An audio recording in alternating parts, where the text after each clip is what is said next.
بسم اللہ الرحمن الرحیم۔ ہمارا آج کا موضوع نہایت اہم موضوع ہے، جس کا عنوان ضمیر کی آواز ہے۔ ضمیر کی آواز نہ تو ظاہری زبان سے دی جاتی ہے اور نہ ہی ان کانوں سے سنائی دے سکتی ہے۔ یہ آواز بہت دور سے آتی ہے اور بہت قریب سے سنائی دیتی ہے، ایسے جیسے ہمارے اندر سے کوئی بولتا ہے۔ کسی نے ضمیر کی صورت نہیں دیکھی، اس کی آواز کی سنی ہوگی۔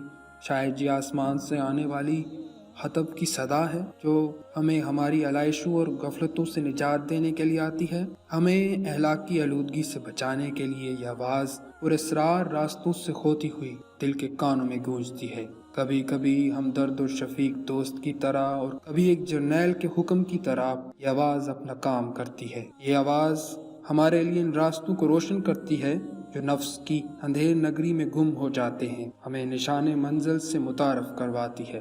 یہ آواز ہمارے لیے ہدایت کا چراغ ہے۔ ضمیر کی آواز پر کان نہ دھرنے والے بڑے بڑے محلات میں رہنے کے باوجود اپنے پیچھے ویرانیاں چھوڑ گئے۔ بڑے بڑے ضلع سبحانی رخصت ہو گئے، فانی ہو گئے۔ جو لوگ زندگی میں انسان کو انسان نہ سمجھتے تھے، انسان کے بچوں کو کیڑے مکوڑے سمجھتے تھے، آخری وقت میں پکار اٹھے کہ کاش ہم مٹی ہوتے، کاش ہم اپنے سے مختلف ہوتے، کاش ہم مرتبوں پر غرور نہ کرتے۔ لیکن کاش تو بس کاش ہی رہتا ہے۔ کاش کہنے سے علاج تو نہیں ہوتا، زندگی دوبارہ تو نہیں ملتی۔ زندگی کے مختلف ادوار میں ضمیر کی آواز مختلف ذرائع سے ہم تک پہنچتی ہے۔ ایک بچے کے لیے ضمیر کی آواز بس ماں باپ کی آواز کہی جا سکتی ہے، وہ شفیق آواز جو محبت کی علاوت لیے ہوئے بچے کو آمادہ سفر کرتی ہے، اسے راہ کی دشواریوں سے آگاہ کرتی ہے، علم کی منزل، کردار، اخلاق کی منزل کی طرف گامزن کرتی ہے۔ والدین اولاد کو نیک اور کامیاب راستوں کا مسافر بنانا چاہتے ہیں، وہ وقتاً فوقتاً اولاد کو جھنجھوڑ کر جگاتے ہیں۔ رفتہ رفتہ ماں باپ کی آواز میں اساتذہ کی آواز شامل ہو کر ایک نیا رنگ پیدا ہو جاتا ہے، ضمیر کی آواز میں نکھار آ جاتا ہے۔ یوں محسوس ہوتا ہے کہ زندگی کے تپتے صحرا میں سر پر ایک ابر سایہ دار گہربار ہو۔ یہ آواز بڑی غمگسار ہوتی ہے۔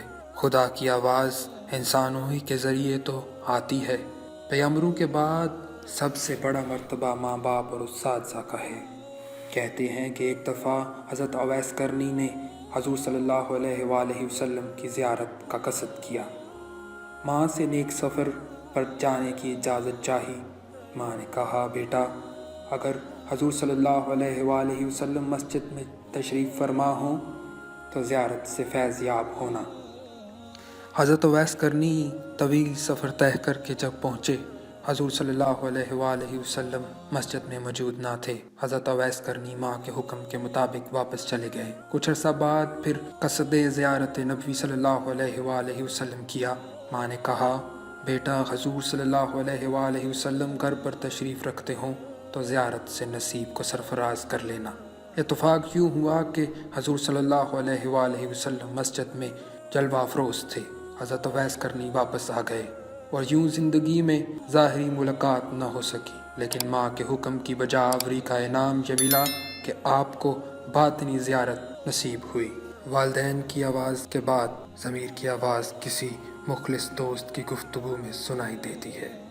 مخلص دوست ہمیں ہماری خامیوں سے آشنا کرواتا ہے، ہمیں ہماری غلط روی سے روکتا ہے، ہمیں غرور کے گھوڑے پر سوار ہونے سے باز رکھتا ہے۔ ضمیر کی آواز بدستور پکار پکار کر کہہ رہی ہے، لوگو حق سے زیادہ نہ لو تاکہ محروم کو اس کا حق مل سکے۔ تم بچوں کو مال حرام کھلاتے ہو یا انہیں آگ کا لقمہ دیتے ہو، معصوموں کے ساتھ ظلم نہ کرو، اپنے بچوں کو رشوت کا مال کھلا کر ہلاک نہ کرو، تم جس کام کے ملازم ہو اسے ایمانداری سے کرو، استحقاق کی بات کرتے ہو، فرائض کی بات کیوں نہیں کرتے؟